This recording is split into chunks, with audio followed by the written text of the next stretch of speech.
Hello everybody, welcome back. This is a contest video for a new channel to me.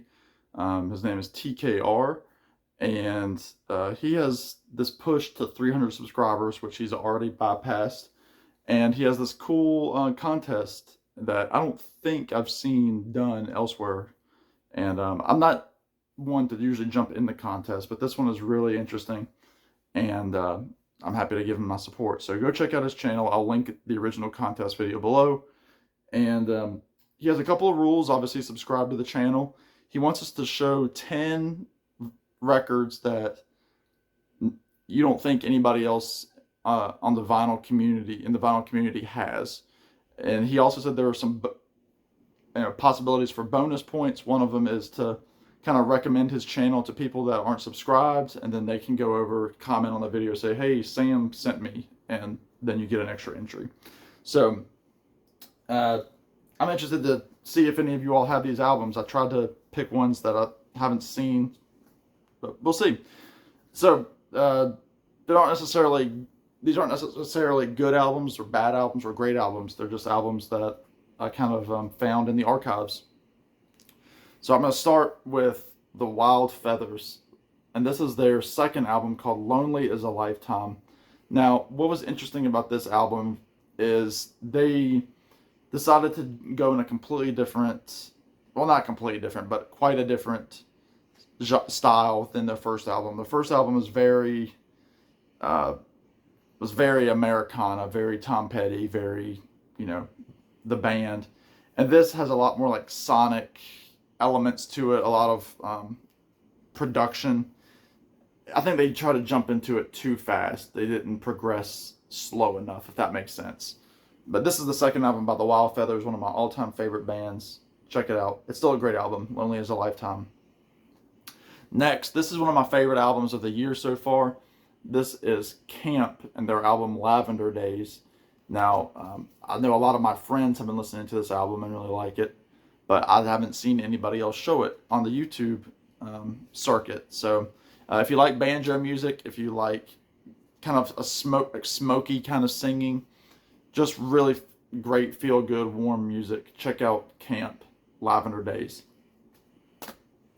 Next, kind of along the same vein, this group is rooted in bluegrass. However, they are not a bluegrass band. This is the last album by duo Mandolin Orange. Now, Mandolin Orange have changed their name to a Watch House, and they currently tour as Watch House, but they still sing the Mandolin Orange tunes. So this is the last album that they put out, 2019, called Tides of a Teardrop. The title track is fantastic. It's about the death of his lead singer Andrew Marlin's mother, who had passed away. And just a really great album, mellow mandolin-based music, great harmony, and it's on the great Yep Rock Records, who also have Nick Lowe. Next, the next few albums are ones, well, with the exception of a couple. These are a bunch of albums that I've only heard once or twice. The next few. This is an album by singer-songwriter Dave Mason called Traffic Jam, and as you can see, that is signed by Mr. Mason. I know it's real because he signed it in front of me after I shook his hand. I won tickets to see Dave Mason through the radio station near me, and went to see him probably probably 6 years ago now.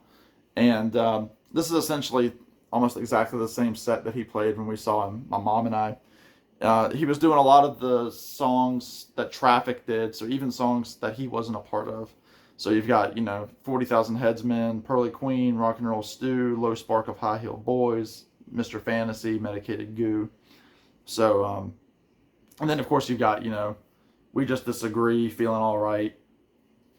And really cool. It was really cool to meet Dave Mason. And this was an album only at his shows. So I'm pretty sure nobody else has this unless you saw Dave Mason. And I'm sure nobody has it signed. Let's keep in the same vein with signed records. This is Steve Pultz, and it's in a baggie because I'm protecting that signature a little bit more. But Steve Pultz is a singer-songwriter, but the reason I got this album is because it was produced by Oliver Wood and John O. Ricks of the Wood Brothers. So it's got that Wood Brothers production sound to it.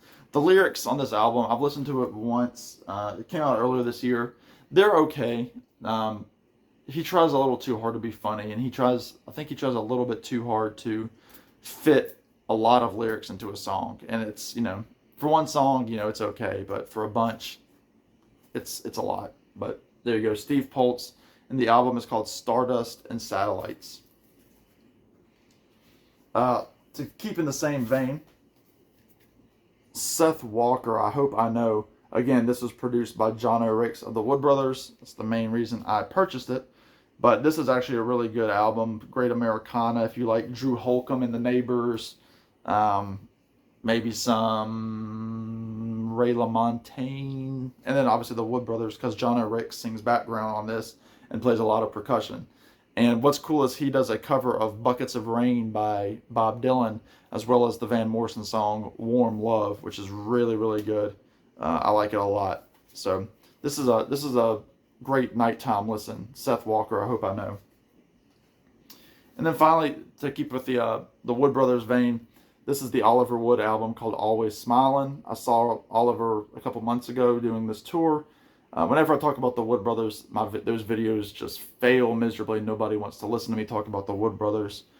But I would love for people to get to know the Wood Brothers. They're just absolutely fantastic. But this was his debut solo album called Always Smilin', produced by John O. Ricks, who's also all over this album on percussion. So it's essentially 2/3 of the Wood Brothers on this album. And just a really, really great Americana, funk, slide guitar, acoustic, just really great. Same vein as the band. All right, the last three. I'm going to try to go fast here. This is the solo debut by Ben Monten of Tom Petty and the Heartbreakers called You Should Be So Lucky. He does some covers on here as well as a lot of originals. He does a version of Karina Karina. He uses the Dylan arrangement. And he also does Duquesne Whistle, the Bob Dylan song. And this is also produced by Glenn Johns. That's right. You also have a bunch of great people on here. You have Don Was, Blake Mills, Ryan Adams, Jillian Welch, David Rawlings, and then Tom Petty and Ringo Starr are on there as well. So really cool album. Great smoky voice from Ben Mott. Next, this is a group called Look Park. This is their one and only album. This is the lead singer of Fountains of Wayne. It's essentially a solo project by him. This was put out in 2016, a few years after Fountains of Wayne broke up. Really great album. If you like Fountains of Wayne, this just continues that sound.